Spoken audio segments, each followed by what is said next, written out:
jobbers and pinfalls, a historical ride beyond the ropes with nothing to hide.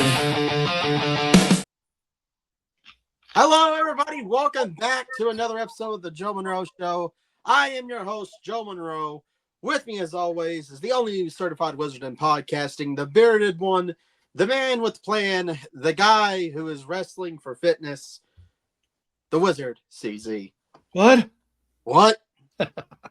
How you doing, buddy? I'm doing good, Joe. How have you been? Well, I've been better. We took a week hiatus because of family. Something happened in the family, but we're back. And you know what? I figured reading through what happened this past Monday, it was 316 day. What? And I was like, you know what? This year would make 30 years since Stone Cold did that awesome promo, and the Austin 316 era was born in a way at King of the Ring. You're making me feel too old here, man. 30 Well, years. You think you're old? Wait till next week. Oh no. Spoilers, not saying anything till later in the show. But I got thinking, I really haven't talked about Stone Cold. And why not? We're back. Let's talk about Steve Austin. We're going to have a great time tonight. So let's go ahead and let's get into it. Let's get into the early years. Man, look at that. Beautiful head of hair there. Beautiful head of hair. Don't know what happened, but beautiful head of hair. Someone commented earlier. I put that we're recording here on Thursday night. Someone commented earlier today because I put, who do you think was the greatest rival aside from The Rock of Stone Cold's? Someone put his hair. Someone put his hair. Okay. I said, all right, you know what? Post over. Everybody go home. This one wins. Oh man, that's crazy. That's ridiculous. Also, I want to shout out to everybody on our social, especially on Facebook, for interacting with that. That was awesome. Most people, it was a tie. People said Vince McMahon and people said Bret Hart. So, I give that a 2. Head to head. That's actually great answer. 1A, 1B right there. Yep. But let's talk about the early years. We're getting ahead of ourselves here. So he started off in the Dallas Sportatorium. No, it was not called World Class Championship Wrestling as I thought it was. At this point, this was during like World Class's, weird name change. It was WCWA, which was World Class Wrestling Association. I don't know. I think this was after Fritz, left and all that. But he was trained by one gentleman, Chris Adams. That's incredible. Yeah, Chris Adams, out of all people, the guy who tagged with Gino Hernandez just years prior, trained Steve Austin. Insane, right? So very much so. So here's another insane fact. We didn't know this until we started recording. Wizard, you went back in time. Can you tell me who managed Stunning Steve Austin? He was known at the time for a brief period. Yeah, that would be one Percy Pringle, otherwise known as, or better known as, Paul Bearer. Which is weird. Very weird. He also had that. Coincidentally. Steve's had quite a handful of managers in his time. Absolutely. Percy Pringle being one of them. We'll get to the others. Well, let's go ahead and get to one. Dealing with Chris Adams, because him and Chris Adams had a pretty good rivalry involving Chris Adams' ex-wife, who ended up marrying Stone Cold. That's irony right there. Wrestling. That's all I gotta say. But it's cool though. You're like, oh, okay, that's interesting fact. And they stayed together for quite a long time. But she would eventually follow him into WCW.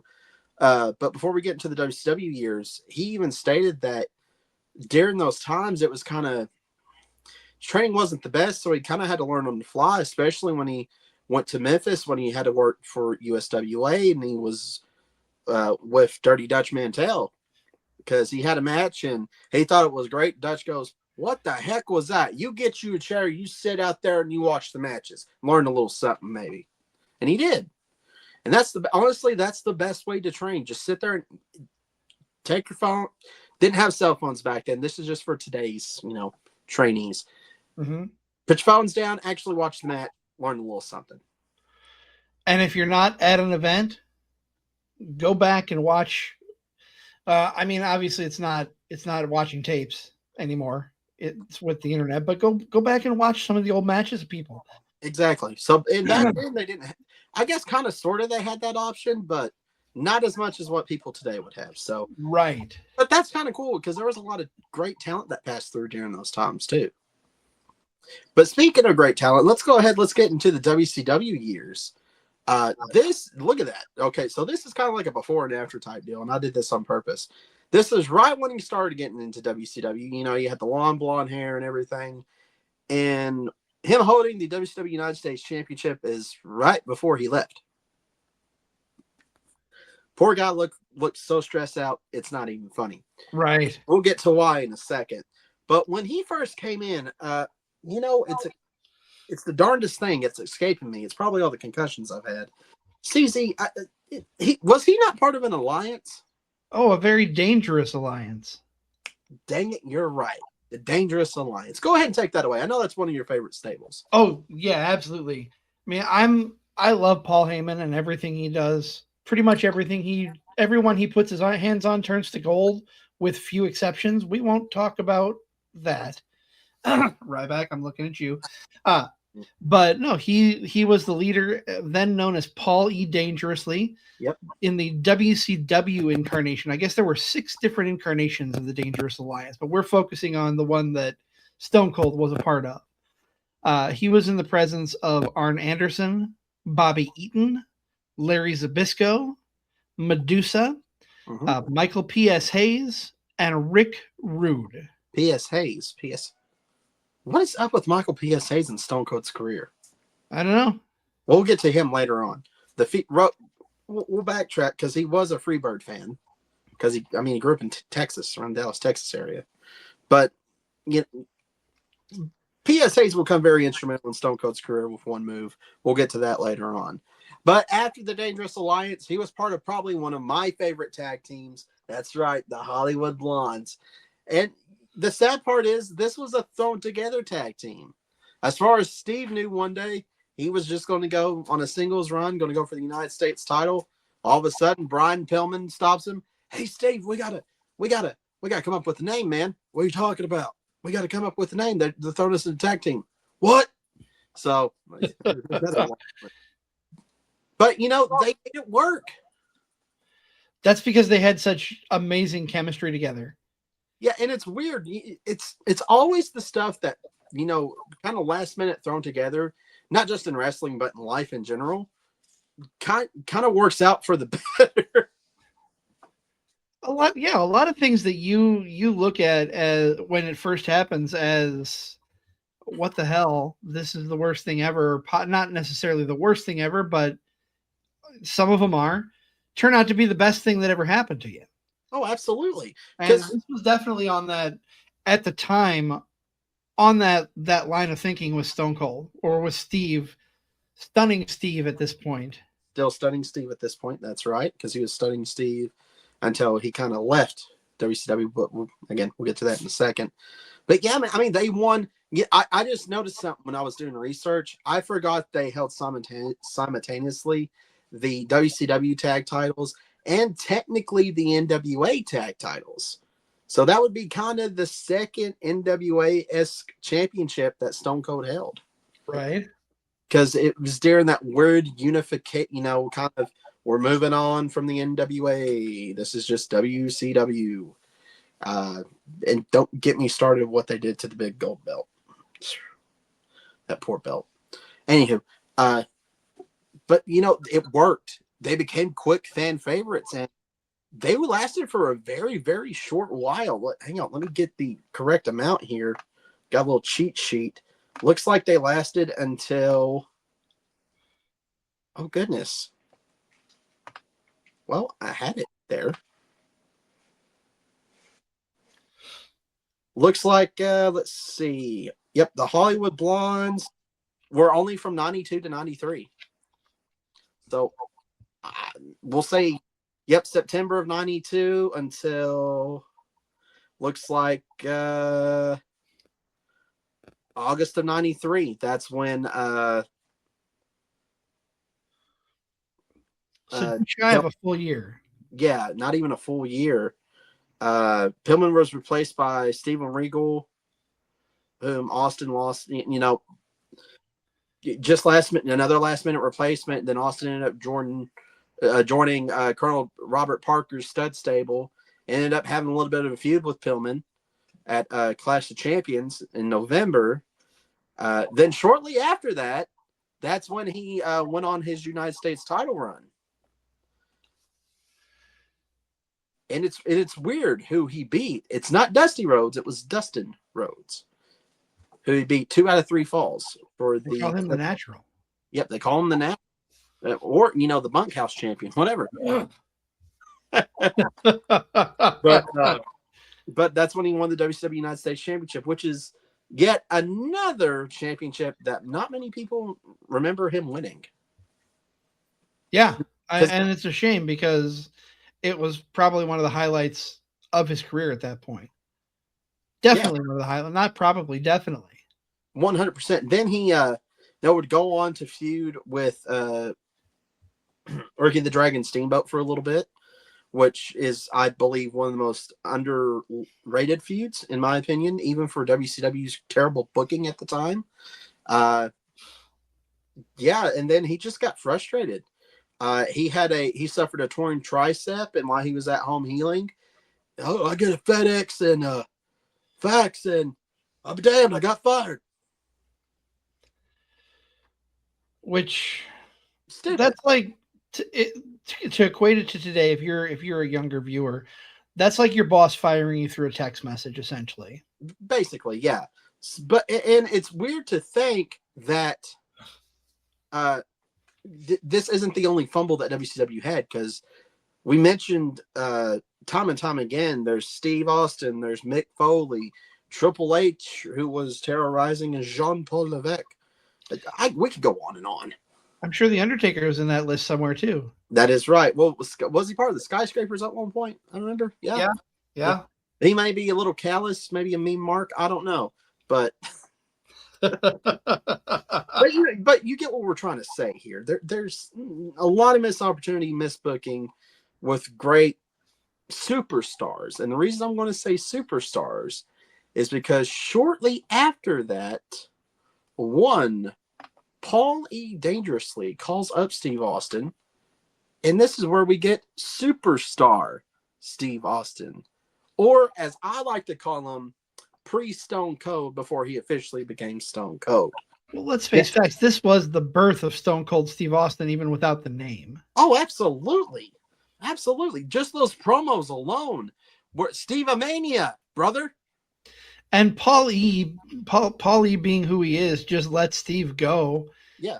And that was the right move. That was right. That's why Vince hired him, because of his promo work in ECW. The promo he cut, that infamous promo, no, Stevie baby, that's for somebody else. When he just goes all out on that promo, I'm like, whoa. Well, yeah. It was a shoot promo, as they call it in the business, and it's mind blowing. It's like, okay, you just shot on Dream, and I'm kind of pissed for you, because nobody's done that. But he had some small feuds. I had a small feud with one Mikey Whipwreck, out of all people. God bless Mikey Whipwreck. He seems like a cool dude. But he had a small feud with him. And before we move on, I also want to say the Monday NyQuil skit with Bongo, which was a set of freaking drums. Classic. Very much so. Yeah. So he ended up, again, feuding with Mikey Whipwreck, who was the ECW World Champion. What? That's weird. That's can't be. Yeah, that's right. Yeah, that's history. That is history. But he ended up defending the title, not only against Austin, but the Sandman. And, that's basically it. That was the legend of superstar Steve Austin. But that will not be the last time we see something ridiculous for Steve. But before we get into that, I know Paul Heyman said like you said earlier, this was basically the birth of Stone Cold Steve Austin. This is where Stone Cold cut his teeth. This is where Stone Cold had his first beer. Yep. Speaking of brew, do you like comic books? I'm comic book adjacent. I like more of the movies and the cartoons than the actual books. But yes, I'm into the stories that they present. I personally like a good brew myself when I read. Maybe some barbecue. This sounds pretty good, right? Well, if you're looking for that, you need to check out Books, Brews, and Barbecue, located at 405 South Highway 27 in Somerset, Kentucky. If you are it's an awesome place, great vibe. If you're looking for a great comic, a good brew, and some phenomenal barbecue, check out Books, Brews, and Barbecue in Somerset, Kentucky. Go check them out. Great friends at the Joe Monroe Show, and great things to come. Spoiler alert, we're trying to work out something, and I can't wait to announce that. It's going to be a great time.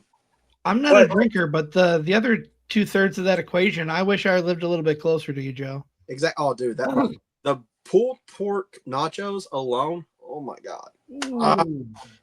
I'll never be a skinny man. That's why. Well, speaking of some changes, let's go ahead. Let's talk about the WWF years. As you see right there, this again, kind of a before and after. We get the Ringmaster, which we talked about. Rubbing noses with some great managers. Gotta mention Ted DiBiase. And again, another forgotten title, $1 Million Championship. Which I wish they would do more with. I wish it would come back because it was a great title. Cameron. Sidebar, I'll give a shout out to LA Knight and Cameron Grimes for having that feud in NXT, but that's neither here nor there. We're not talking about that right now. That's cool though. Very much so. But the Ringmaster, Steve knew right away. This isn't for me. This ain't for me. Heck, I'm gonna get fired. I ain't gonna make this work. Then thankfully they're like, "Well, Steve Fowler, what do you think? I got this idea for a new character. He's cold, he's callous, kind of an assassin type deal. Well, shoot, pal, I get with creative." There was, oh my God, let me look up the list because this list is freaking ridiculous. Yes. Oh my God, hang on. But he ran with that. He ran pretty. He had that name for the Ringmaster for quite a while, didn't he? I don't remember the exact time frame, but yeah, he ran with it for longer than he probably wanted to or probably should have. Yeah, ain't that the truth? So I'm trying to get the names here. And he tells the story of how he came up with the name Stone Cold, and I'm sure it's out there on YouTube. Oh, I know the story. I'm just saying if you don't know, if our viewers don't know the story, it's out there. Oh yeah, look it up. It's fun. It is. It's really fun. But they have like Steve McFang Frost or the Frosted, just off the wall bull crap, like cartoonish stuff that they were previously doing. He's like, I don't like it, and that's where his wife said he better drink his tea or it's going to get stone cold. That's your name, Stone Cold Steve Austin. Yep. And so they run with it. And at first, people were like, okay, this is new. This is new. Then by the time 96 rolled around, people were really, really into it. And you know where we're going with this. You can't talk about Stone Cold without the infamous King of the Ring promo. Exactly. The King of the Ring promo. Do you know who was supposed to win that King of the Ring? That was supposed to be Triple H's year, correct? That is correct until the curtain call happened. Yep. Then the curtain call happened, and they got to punish someone. They're not going to punish their champion. So that's another bizarre what if in wrestling. What if the curtain call didn't happen and Triple H went on to win the 96 King of the Ring? So imagine that. Yeah, imagine that. That would have changed wrestling big time. Oh, yeah.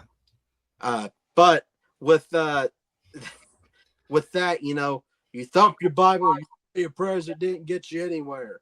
Talk about your Psalms. Talk about John 3:16. Austin 3:16 says, I just whipped your ass. And I love because who was standing there? Doc Hendricks, a.k.a. Michael P.S. Hayes. Again, then Steve Austin ends it with, because that's the bottom line, because Stone Cold said so. I got a terrible impersonation. I know, folks. Forgive me. But that's where two of the famous sayings in professional wrestling history started. Also, a little bit of sidebar. You want to know where Steve got the stunner idea? Michael P.S. Hayes. Because they used it in WCW, and it was called the 911. Wow. Thank God that Michael Hayes was like, nah, give it to Steve. And, then we got the Stone Cold Stunner. That also was the mark of one of the most over merchandise, one of the most over shirts in wrestling, even to this day. Yeah, and Austin 316 just ran wild. You could see a sea of those T-shirts at any show for a long time. It was like the NWO shirts, right? And I think it kind of capped over that a little bit. Then we had, of course, he had that feud with Savio Vega. Then he had that awesome feud with Bret the Hitman Hart. Yes. Then he went on to win the Intercontinental. I really don't want to talk about it, but we have to. He ended up sustaining an injury thanks to being just a little low on a pile driver, and it literally thumped on his neck. It's hard to watch, even to this. Very, very hard to watch. And he goes, he kind of, there was timing was off, and I kind of feel bad for Owen too, but watch what you're doing. It's one of those watch what you're doing, and accidents happen in wrestling. But he won the Intercontinental title, had to forfeit the title. Then one of his greatest rivals ended up having the Intercontinental Championship, which was Rocky Maivia, a.k.a. he was transitioning into The Rock. And this is where we, start seeing some of the best stuff ever. Not only from that, but also from Vince McMahon, because right around this time is when the Montreal Screwjob happened. And this is when we start seeing the birth of Mr. McMahon. And probably one of the most ridiculous stunners ever. But I could say the rest is history, but there's a lot of stuff we can talk about. That rivalry with The Rock when he, essentially became what we know him as today. They invented 3 WrestleManias together. Exactly. 3, and Austin won 2 to 1. 2 to freaking 1. And I have to say, my absolute favorite, 17. I mean, hands down. Come on.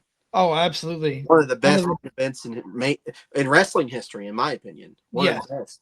Arguably the best Mania ever. Mm-hmm. If not the best, it's up there. Exactly. Well, before we get into that, because that's kind of a turning point. We mentioned Austin's injury just for a second, and it started to affect him, so he had to take some more time off, and that's when he got hit by the car and ended up being Rikishi. I did it for the Rock. I did it for the Rock. Yeah, whatever. Okay. Then, we move on to 17, and he ends up turning heel, shaking Vince's hand, which he said was probably the biggest mistake he made in his career. He's like, I should have dropped him on a stack of dimes and walked off with the title anyway, which personally, I don't think would have hurt. No. I think that would have made it a little bit better. And that's another turning point in a lot of careers, because coming out of that, we've got the 2-man power trip, which was Triple H because of his injury, Triple H's injury. And then we had the Alliance. Yep. Which we definitely don't talk about. Stone Cold randomly I don't get it. Why would you join an alliance from a company that never mind. I think in the story he hated Vince that much. True. And let's not to mention that, he had that's when the Vengeance pay-per-view came up. And, Jericho had that. I always remember when I was a kid watching that pay-per-view, he just beat The Rock, held the world title up, Then you hear that glass break, and his face is like, "Oh God, I forgot." But then he ended up winning because of Booker T's interference, and we had that short rivalry with Booker T. Which, if that didn't happen, we wouldn't get one of the greatest interactions. I don't want to call it a match. I don't think it qualifies as a match. But how about a grocery store incident? Yes, incident. I like that word. With him in the convenience store. In the convenience store. Oh my gosh. Oh. Then shortly after that, he had some heart problems, and it was literally before. I think it was right before Mania 19 with him and Rock, and he just, he's like, "This is it. One more round, OMR." And Brock was the reason indirectly that he left when he did, because when he took his ball and went home eventually, yeah. Because there were, to me, it makes sense why he left. I agree. You have the next big thing going up against one of the biggest draws in wrestling history. No build up, no nothing, just a random match on free TV. On free TV. That don't sound right to me. Make it like a finals match. Make them go to the King of the Ring. I think that would have been a good full circle moment for Steve. And that would be kind of a passing of the torch. King of the Ring made me. Now it's going to make you. 100%. I think that would have been great. That would have been fantastic. Then he had some fun as the Sheriff of Raw and met some Eric, and on that ATV. Yeah. I don't know which one's better, Commissioner Foley or Sheriff Steve Austin. Ooh, that's tough. We may put a poll up on later on or something, because that's a good poll up. That's a good tie. I'm like, I'm sitting here thinking about that. I was like, I can't decide because both were so good and entertaining. Yeah. Then eventually he got into the Hall of Fame, well deserved. Then he had one last match against someone that I apparently freaking look like, Kevin Owens, at WrestleMania in Dallas, Texas. And you know what? It wasn't that bad of a match. No, it really wasn't, especially with his condition, his age, and the shape he was in. It was really good, but it was more of a fight than a match, which is right up Steve's alley. Being and up Kevin's alley too. Just that promo when he said that Monday night, he said something about Texas. Then the next day on social media, you see that promo from Steve. I'm like, this is actually freaking happening. I'm watching, man. You see, and I think that's what's missing now. Stuff like that. I know, they rely on legends a little too much, but it's Steve Austin in Dallas, Texas. Yeah. If he feels like he can go, shoot, why not? Let him go. And against one of the, probably, I guess you can say he's kind of sort of the modern Stone Cold in a way. In a way, I can see that. But in my opinion, though, I like Kevin Steen than Kevin Owens. Just my opinion. But anyway, that was his last match, and that's what we got so far. I don't know if Stone Cold's ever going to do something else in wrestling, but I would love to see him do something. I want Sheriff Steve Austin back on Raw with all this mess that's happening, okay? The interactions between him and Pierce would be amazing. Oh my gosh. Poor Pierce. Have to have the scrap iron to come back. Oh no. All right, well, CZ, you know what it's time for? 10? Top 10 stunners. So now, I put this list together, and Joe and I were talking before we got into here to record. I don't know that I can rank these. No. In any specific order, because they all had their own gravitas to them. They all have enough merit that they could be the best one. So I think saying that, I'm going to leave it to our viewers to decide what they think the best one of our top 10 is, but so many good options. I'll kind of go from where the ones I would put closer to the bottom, but these are going to be in no specifically particular order. Yep. First one that I'll mention is one of the more recent ones. Mm-hmm. I believe this was during COVID, when he hit Montez Ford.